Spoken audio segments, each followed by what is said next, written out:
Good morning students, welcome to physics class. यह video 12th Hindi medium वाले बच्चों के लिए है। जैसा कि आपको पता था, हम लोग परमाणु भौतिकी वाला चैप्टर यानी चैप्टर नंबर 14 आपको कंप्लीट करा चुके थे। आज हम लोग जो है वो चैप्टर नंबर 13 प्रारंभ कर रहे हैं। तो आइए देखते हैं चैप्टर नंबर 13। अच्छा चैप्टर है। इस चैप्टर का नाम है प्रकाश विद्युत प्रभाव। प्रकाश विद्युत प्रभाव,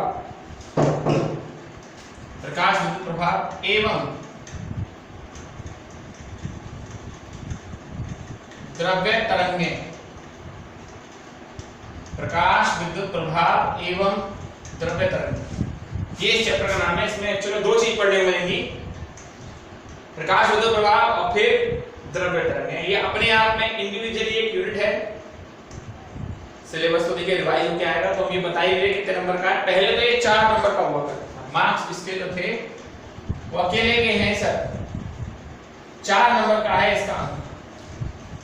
बोर्ड एग्जाम में अब तक ये 4 नंबर का आता रहा है। तो सबसे पहला जो मेरा टॉपिक है वो है कार्यफलन। कार्यफलन, जिसको हम इंग्लिश में वर्क फंक्शन कहते हैं। कार्यफलन क्या होता है? कार्यफलन वह न्यूनतम ऊर्जा, वह न्यूनतम ऊर्जा जिसे ग्रहण करके इलेक्ट्रॉन, वह न्यूनतम ऊर्जा जिसे ग्रहण करके इलेक्ट्रॉन धातु के पृष्ठ से बाहर आ जाता है, कार्यफलन कहलाती है। बहुत अच्छी डेफिनेशन है। पहले ही टॉपिक बहुत अच्छा चालू हुआ है, कई बार एग्जाम में पूछी जा चुकी है। आयन ऊर्जा ही कहते हैं एक तरह से इसको, पर इसमें इलेक्ट्रॉन को धातु के पृष्ठ से बाहर निकालना है। आयन ऊर्जा में परमाणु के उससे निकालना होता है। वह न्यूनतम ऊर्जा जिसे ग्रहण करके धातु के पृष्ठ से इलेक्ट्रॉन को बाहर निकाला जाता है, या धातु के पृष्ठ से इलेक्ट्रॉनों को बाहर निकालने के लिए आवश्यक न्यूनतम ऊर्जा कार्यफलन कहलाती है। इसको या तो हम फाई नॉट से लिखते हैं या फिर हम इसको डब्ल्यू नॉट से लिखते हैं। वैसे तो ये आजकल की बुक में फाई नॉट से लिखा हुआ है। वह न्यूनतम ऊर्जा जिसे ग्रहण करके, या वह न्यूनतम ऊर्जा जिसे देकर धातु के पृष्ठ से इलेक्ट्रॉनों को मुक्त कराया जाता है, कार्यफलन कहलाती है। कार्यफलन का मात्रक देखिए भाई, ऐसा ही पद्धति में कार्य है, कार्य का मात्रक जूल होता है, लेकिन जूल एक बड़ा मात्रक है, बिगर यूनिट है। तो इसका जो अन्य मात्रक है वो इलेक्ट्रॉन वोल्ट है। कौन सा है ये? Electron volt. तो देखिए मैंने क्यों बताया है, मैंने इसलिए बताया है इस चैप्टर में जो आपको कार्यफलन मिलेगा वो जूल में नहीं मिलेगा, काय मिलेगा? इलेक्ट्रॉन वोल्ट में मिलेगा। किसमें मिलेगा? इलेक्ट्रॉन वोल्ट में। तो आइए इलेक्ट्रॉन वोल्ट को समझाता हूं। एक इलेक्ट्रॉन वोल्ट, ठीक है, एक इलेक्ट्रॉन वोल्ट बराबर होता है, आपने पढ़ा है 11th क्लास में, 1.6 गुणा 10 की घात माइनस के 19 जूल।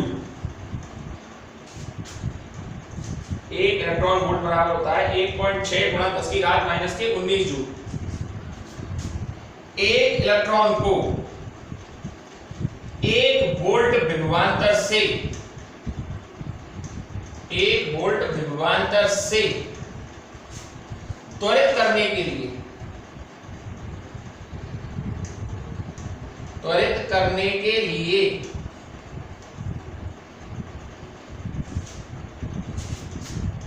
आवश्यक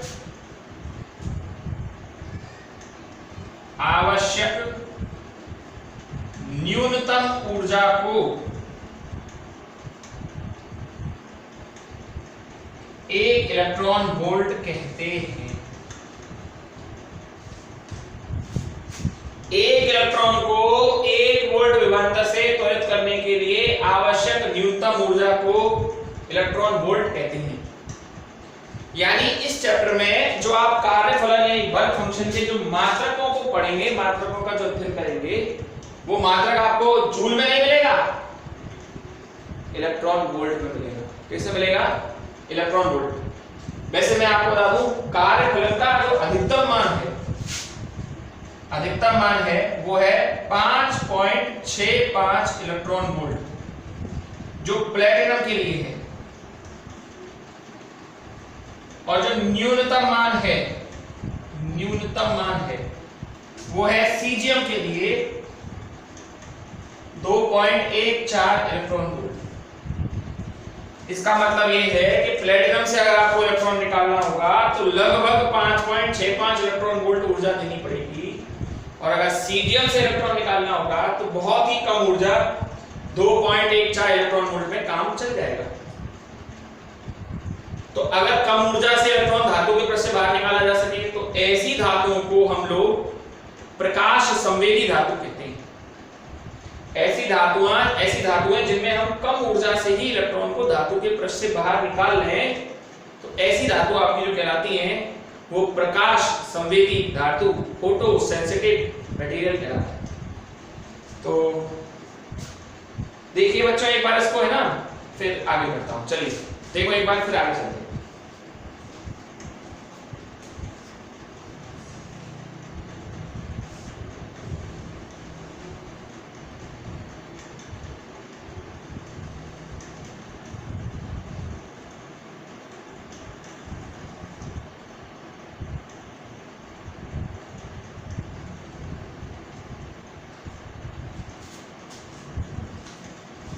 चलिए सर, कार्यफलन एक अच्छा टॉपिक था। अगला टॉपिक देखते हैं। अगला टॉपिक है हमारा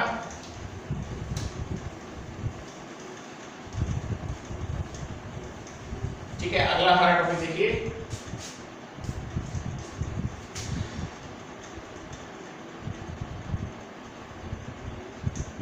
इलेक्ट्रॉन उत्सर्जन की विधियां।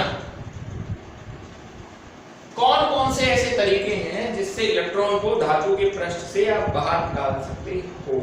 ठीक है, कौन कौन सी ऐसी विधियां हैं जिनसे आप इलेक्ट्रॉन को धातु के पृष्ठ से बाहर निकाल सकते हो? उनमें सबसे पहली है तापायनिक उत्सर्जन। सबसे पहले नंबर पे है तापायनिक उत्सर्जन। इसको थर्मल एमिशन भी कहते हैं, थर्मल एमिशन। तो तापायनिक उत्सर्जन क्या है? अगर हम किसी धातु को ताप दें, ताप देने का मतलब गर्म करें। यदि हम किसी धातु को गर्म करें, ताप दें, और इतना अधिक ताप दें कि इलेक्ट्रॉन धातु के पृष्ठ से मुक्त हो जाए। टॉपिक है बेटा इलेक्ट्रॉन उत्सर्जन की विधियां, यानी इलेक्ट्रॉन को धातु के पृष्ठ से किन किन तरीकों से, कौन कौन से तरीकों से बाहर निकाला जा सकता है। उनमें से एक है तापायनिक उत्सर्जन, यानी किसी इलेक्ट्रॉन को धातु के पृष्ठ को अगर हम गर्म करें, किसी धातु के पृष्ठ को हम गर्म करें या उसको हम क्या दें, ताप दें, इतना अधिक ताप दें कि उस ऊर्जा को ग्रहण करके इलेक्ट्रॉन धातु के पृष्ठ से बाहर आ जाए। तो इस प्रकार के उत्सर्जन को हम क्या कहेंगे? इस प्रकार के उत्सर्जन को हम कहेंगे थर्मल एमिशन, तापायनिक उत्सर्जन। ठीक है, तो चलिए दूसरा चलते हैं। दूसरा है बेटा क्षेत्र उत्सर्जन। क्षेत्र उत्सर्जन, इसको इंग्लिश में बोलते हैं फील्ड एमिशन। अब आप जानते हैं इलेक्ट्रॉन ऋणावेश है। जैसे कोई धातु की प्लेट है, ठीक है, अगर इसके ऊपर आपने कोई क्षेत्र लगा दिया, बिंदु क्षेत्र, ये प्लस और ये माइनस, तो इसमें जो इलेक्ट्रॉन होंगे क्या उनको धनावेश आकर्षित नहीं करेगा? करेगा ना। ये धनावेश इस प्लेट में जितने भी इलेक्ट्रॉन होंगे उनको आकर्षित करेगा और इतनी तेज खींचेगा कि इनको बाहर निकालने की कोशिश करेगा।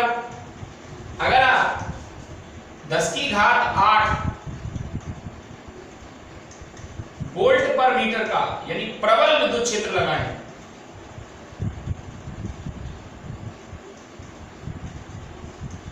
ये बहुत छोटा मोटा नहीं है, 10 की घात 8 बहुत बड़ा विद्युत क्षेत्र हो गया। अगर आप 10 की घात 8 वोल्ट पर मीटर का प्रबल विद्युत क्षेत्र लगाएं, इतना स्ट्रॉन्ग विद्युत क्षेत्र लगाएं कि धातु के पृष्ठ से इलेक्ट्रॉनों को आप बाहर खींच लें, तो इस प्रकार का जो उत्सर्जन होगा उसका नाम होगा क्षेत्र उत्सर्जन, फील्ड एमिशन। प्रबल विद्युत क्षेत्र लगाकर अगर आप किसी धातु के पृष्ठ से इलेक्ट्रॉनों को बाहर निकाल रहे हैं तो इस प्रकार का जो उत्सर्जन आपका कहलाएगा उसका नाम होगा क्षेत्र उत्सर्जन। तीसरा है आपका प्रकाश विद्युत उत्सर्जन। हाँ, ये अच्छी तरीके से लिखना है, फोटो इलेक्ट्रिक एमिशन। वैसे तो इस चैप्टर में हमको प्रकाश विद्युत प्रभाव ऊपर लिख रहा है, यही पढ़ना है।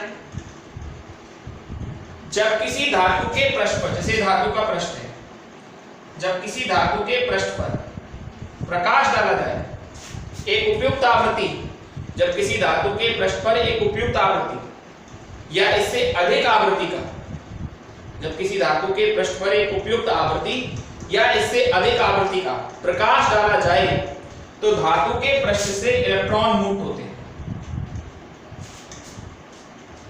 बिल्कुल, प्रकाश डालने से भी इलेक्ट्रॉनों को बाहर निकाला जा सकता है। मैंने कहा ना, इलेक्ट्रॉन निकालने की ये विधियां हैं। कितने आपके पास तरीके हों जिनसे इलेक्ट्रॉन निकालेंगे वो बताए जा रहे हैं। तो जब किसी धातु के पृष्ठ पर एक उपयुक्त आवृत्ति या इससे अधिक आवृत्ति का प्रकाश डाला जाए तो धातु के पृष्ठ से इलेक्ट्रॉन बाहर आ जाते हैं। इस प्रकार के उत्सर्जन को हम लोग प्रकाश विद्युत उत्सर्जन कहते हैं। इस प्रभाव को प्रकाश विद्युत प्रभाव कहते हैं, है ना। अब इसके बाद आगे चलिए, लास्ट यही पढ़ना है अपन को डिटेल में ना। चौथा है आपका सेकेंडरी एमिशन यानी कि द्वितीयक उत्सर्जन।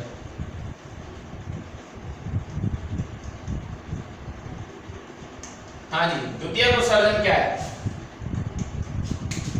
अगर आप इलेक्ट्रॉन डालें, धातु के जो इलेक्ट्रॉन निकल रहे हैं आपके, अगर इन इलेक्ट्रॉनों को, जैसे उच्च ऊर्जा के इलेक्ट्रॉनों की अगर धातु के पृष्ठ पर गिराएं, उच्च ऊर्जा के इलेक्ट्रॉनों को धातु के पृष्ठ पर गिराएं तो वो धातु के पृष्ठ से इलेक्ट्रॉनों को बाहर निकालते हैं। यानी एक इलेक्ट्रॉन दूसरे इलेक्ट्रॉन को धातु के पृष्ठ से बाहर निकाल देगा। तो इस प्रकार का उत्सर्जन कहलाएगा सेकेंडरी एमिशन, द्वितीयक उत्सर्जन। इसलिए इसको द्वितीयक बोला है। इसमें तो हमको धातु के पृष्ठ पर इलेक्ट्रॉनों की बौछार करनी पड़ती है। उच्च ऊर्जा के इलेक्ट्रॉनों की अगर हम धातु के पृष्ठ पर बौछार कराएं तो वो धातु के पृष्ठ से इलेक्ट्रॉनों को बाहर निकाल देती है। इस प्रकार का उत्सर्जन क्या कहलाता है आपका? द्वितीयक उत्सर्जन। ये प्रकाश विद्युत प्रभाव, द्वितीयक उत्सर्जन, ये क्षेत्र उत्सर्जन, ये ताप आयन उत्सर्जन। तो ये है इलेक्ट्रॉन के उत्सर्जन की विधियां, जो आज का दूसरा टॉपिक था। देखिए फिर आगे चलते हैं।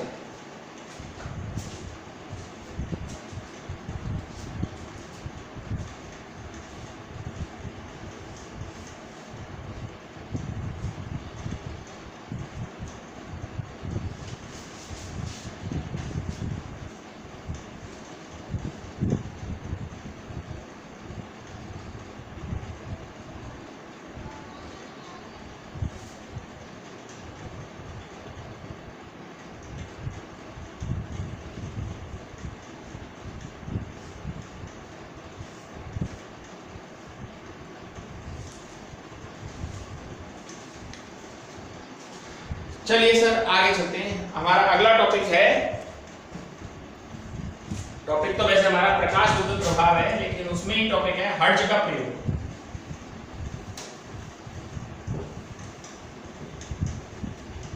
ठीक है, टॉपिक तो वैसे हमारा प्रकाश विद्युत प्रभाव है, प्रकाश विद्युत प्रभाव, लेकिन इसमें जो हमारा जो टॉपिक रहेगा वो है नंबर 1, हर्ट्ज का प्रयोग। देखिए, प्रकाश विद्युत प्रभाव की खोज हर्ट्ज ने की थी। हर्ट्ज वास्तव में तो हर्ट्ज ने विद्युत चुंबकीय तरंगों की खोज की थी। विद्युत चुंबकीय तरंगों में क्या था? हर्ट्ज ने कैथोड और एनोड के बीच में स्फुलिंग विभवांतर, स्फुलिंग नहीं समझते हैं बच्चे, स्फुलिंग विभवांतर, ऐसा विभवांतर जिस पर चिंगारी निकल जाए, स्पार्क होने लग जाए, इसको इंग्लिश में स्पार्किंग बोलते हैं। देखा है ना आपने कभी बार चिंगारी निकलती है तो उसको बोलते हैं स्फुलिंग विभवांतर। हर्ट्ज ने कैथोड व एनोड के मध्य स्फुलिंग विभवांतर पर विद्युत चुंबकीय तरंगों की खोज की। हर्ट्ज ने बताया था कि कैथोड और एनोड के मध्य अगर स्फुलिंग विभवांतर में यूज करें, मतलब हाई पोटेंशियल पर लगाएं, तो उससे विद्युत चुंबकीय तरंगों की खोज हुई थी। और उसने ये देखा था जब हम इस कैथोड पर परावैंगनी प्रकाश को डाला, कौन सा प्रकाश? Ultraviolet, UV. जब हमने कैथोड पर परावैंगनी प्रकाश को डाला तो धारा के मान में और विभवांतर के मान में और अधिक वृद्धि हो गई। धारा के मान में और विभवांतर के मान में और अधिक वृद्धि हो गई। इस पर हर्ट्ज ने कहा था कि ये जो प्रकाश डालने पर कैथोड से नए आवेशित कण मुक्त हुए थे। ठीक है, तो हर्ट्ज के हिसाब से, मतलब आपसे अगर कोई पूछे कि प्रकाश विद्युत प्रभाव की खोज किसने की थी, तो आपका सीधा सा जवाब होना चाहिए हर्ट्ज ने की थी। साहब, हर्ट्ज ने क्या किया था? स्फुलिंग विभवांतर पर कैथोड व एनोड के मध्य, स्फुलिंग विभवांतर पर कैथोड व एनोड के मध्य विद्युत चुंबकीय तरंगों की खोज की थी। जब उसने कैथोड पर परावैंगनी प्रकाश डाला था तो ये देखा था कि विभवांतर और धारा के मान में और अधिक वृद्धि हो गई। तो उसने कहा कि भाई ऐसा तो तभी हो सकता है जब इस कैथोड से आवेशित कण निकले होंगे, यानी प्रकाश डालने से इलेक्ट्रॉन मुक्त होते हैं। ये पहला प्रयोग था हर्ट्ज का। दूसरा आपका प्रयोग है हॉलबॉक्स और लिनार्ड का प्रयोग, है ना। ये 1888 में हुआ था। हॉलबॉक्स और लिनार्ड दो साइंटिस्ट हैं बेटा, ये विलियम हॉलबॉक्स और लुई फिलिप लिनार्ड। हॉलबॉक्स व लिनार्ड का प्रयोग। हाँ जी, हॉलबॉक्स और लिनार्ड ने क्या किया, देख लो साहब। देखिए, हॉलबॉक्स और लिनार्ड ने क्या किया था, उन्होंने एक निर्वातित कांच की नली ली थी। एक निर्वातित कांच की नली, निर्वातित यानी इसमें वैक्यूम बनाया। निर्वातित कांच की नली, और इसमें उन्होंने वैक्यूम बनाया, है ना। और इस कांच की नली में दो धातु के, जिंक धातु के इलेक्ट्रोड लगाए, जिंक के ना, दो जिंक धातु के इलेक्ट्रोड लगाए। एक को बैटरी के ऋण सिरे से जोड़ा गया और एक को बैटरी के धन सिरे से जोड़ा गया। ये बैटरी का ऋण सिरा है, ये धन सिरा है। जिसको बैटरी के ऋण सिरे से जोड़ा गया उसे बोला गया कैथोड, जिसको बैटरी के धन सिरे से जोड़ा गया उसे बोला गया एनोड। और प्रकाश विद्युत धारा का मापन करने के लिए श्रेणी क्रम में माइक्रोमीटर को जोड़ दिया है। ठीक है, दोबारा से इस सेटअप को देख लीजिए। हॉलबॉक्स और लिनार्ड ने निर्वातित कांच की एक नली ली जिसमें दो धातु के इलेक्ट्रोड, जिंक धातु के इलेक्ट्रोड लिए। एक इलेक्ट्रोड को बैटरी के ऋण सिरे से जोड़ दिया और दूसरे इलेक्ट्रोड को बैटरी के धन सिरे से जोड़ दिया। ठीक है, जिसको बैटरी के ऋण सिरे से जोड़ा उसका नाम था कैथोड, जिसको बैटरी के धन सिरे से जोड़ा उसका नाम था एनोड। और प्रकाश विद्युत धारा का मापन करने के लिए यहाँ पर माइक्रोमीटर श्रेणी क्रम में जोड़ दिया और कैथोड पर एक उपयुक्त आवृत्ति या इससे अधिक आवृत्ति का प्रकाश डाला। इस उपयुक्त आवृत्ति का भी बेटा नाम है देहली आवृत्ति। क्या नाम है इसका? देहली आवृत्ति। मेरा अगला टॉपिक यही रहेगा, देहली आवृत्ति समझाएंगे। तो जैसे ही प्रकाश डाला आप देखेंगे माइक्रोमीटर में धारा बदलेगी, यानी ये जो माइक्रोमीटर था ना, इसमें धारा बहती है। जैसे ही अपन ने इसमें प्रकाश डाला इसमें धारा बहने लग जाती है। ठीक है, जो दिखती है इसमें माइक्रोमीटर में धारा। ठीक है, जैसे ही हमने इसमें प्रकाश डाला तो इसमें धारा बहने लग जाती है जो माइक्रोमीटर में हमको दिखाई देती है। ठीक है, म्यू वेव। ठीक है, अब जब शुरुआत में हमने यहाँ देखा तो उस पर ऋणावेश था, क्या थोड़ा ऋणावेश होगा, नेगेटिव। धीरे धीरे देखा तो साहब ये उदासीन हो गई, यानी सारा ऋणावेश खत्म। थोड़ी देर बाद देखा तो भैया ये धनावेशित हो गई।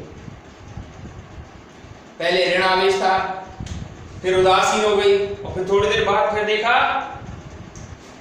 ऋणावेश था, फिर उदासीन हो गई, और थोड़ी देर बाद फिर देखा तो धनावेशित हो गई। ठीक है, थोड़ी देर बाद देखा तो फिर वो क्या हो गई, आपकी धनावेशित हो गई। तो ये था, इसका मतलब इलेक्ट्रॉन जाते यहीं से रहे हैं कैथोड से।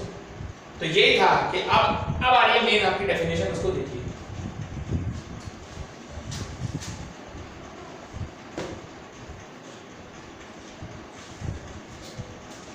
ठीक है, ये दोनों एक्सपेरिमेंट तो आपके समझ में आ गए होंगे।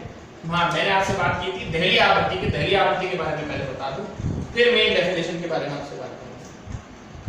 दहली आवृत्ति, बार-बार मैं इस शब्द को बोल रहा हूं कि धातु के पृष्ठ पर एक उपयुक्त आवृत्ति। देखिए ऐसा है, प्रकाश विद्युत प्रभाव सभी आवृत्तियों पर नहीं दिखाई देता।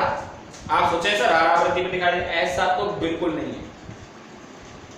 प्रकाश विद्युत प्रभाव वह न्यूनतम आवृत्ति जिस पर धातु के पृष्ठ, जिस पर धातु के पृष्ठ से इलेक्ट्रॉन उत्सर्जित होते हैं, उस आवृत्ति को हम बोलते हैं दहली आवृत्ति। यानी प्रकाश विद्युत प्रभाव के लिए मस्ट वाली कंडीशन है कि आपतित प्रकाश की आवृत्ति या तो दहली आवृत्ति के बराबर हो या दहली आवृत्ति से अधिक हो। जब किसी धातु के पृष्ठ पर दहली आवृत्ति से अधिक आवृत्ति का प्रकाश डाला जाता है तो धातु के पृष्ठ से इलेक्ट्रॉनों का उत्सर्जन होता है। ठीक है, अब आते हैं मुद्दे की बात पर, जो हमारी डेफिनेशन है प्रकाश विद्युत प्रभाव। ये इंपॉर्टेंट डेफिनेशन है बेटा, कई बार पेपर में आई है, बहुत आसान भी है। वह न्यूनतम आवृत्ति जिससे अधिक आवृत्ति पर प्रकाश विद्युत प्रभाव की घटना प्रेक्षित होती है, क्या कहलाती है, आपकी दहली आवृत्ति। अब है प्रकाश विद्युत प्रभाव, ये भी कई बार पेपर में आ चुका है, इंपॉर्टेंट डेफिनेशन है।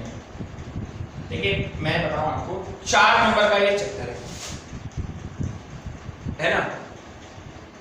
अब 4 नंबर के चैप्टर में छोटे छोटे क्वेश्चन बनते हैं इसमें, इसलिए ठीक ठाक है। ये कोई धातु का पृष्ठ है, जब किसी धातु के पृष्ठ पर दहली आवृत्ति या इससे अधिक आवृत्ति का प्रकाश डाला जाता है तो धातु के पृष्ठ से इलेक्ट्रॉनों का उत्सर्जन होता है। ये इलेक्ट्रॉन है, ये जो आपतित प्रकाश है,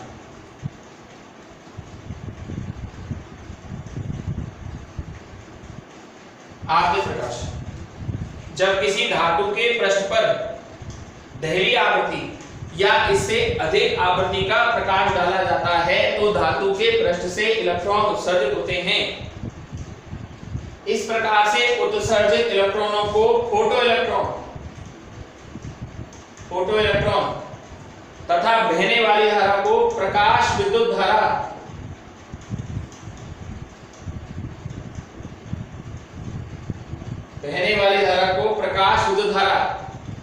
फोटो इलेक्ट्रॉन बहने वाली धारा को प्रकाश विद्युत धारा तथा प्रभाव को प्रकाश विद्युत प्रभाव कहते हैं। जब किसी धातु के पृष्ठ पर दहली आवृत्ति या इससे अधिक आवृत्ति का प्रकाश डाला जाता है तो धातु के पृष्ठ से इलेक्ट्रॉन उत्सर्जित होते हैं। इस प्रकार से उत्सर्जित इलेक्ट्रॉनों को फोटो इलेक्ट्रॉन, बहने वाली धारा को प्रकाश विद्युत धारा तथा इस प्रभाव को प्रकाश विद्युत प्रभाव कहते हैं। आज का थोड़ा सा हेवी लेक्चर रहा है, छोटी छोटी बहुत सारी परिभाषाएं नहीं है। ठीक है, आप इनको देखिए, अच्छी तरीके से इनका अध्ययन कीजिए। ठीक है, तो आज के लिए बहुत है। That's all for today.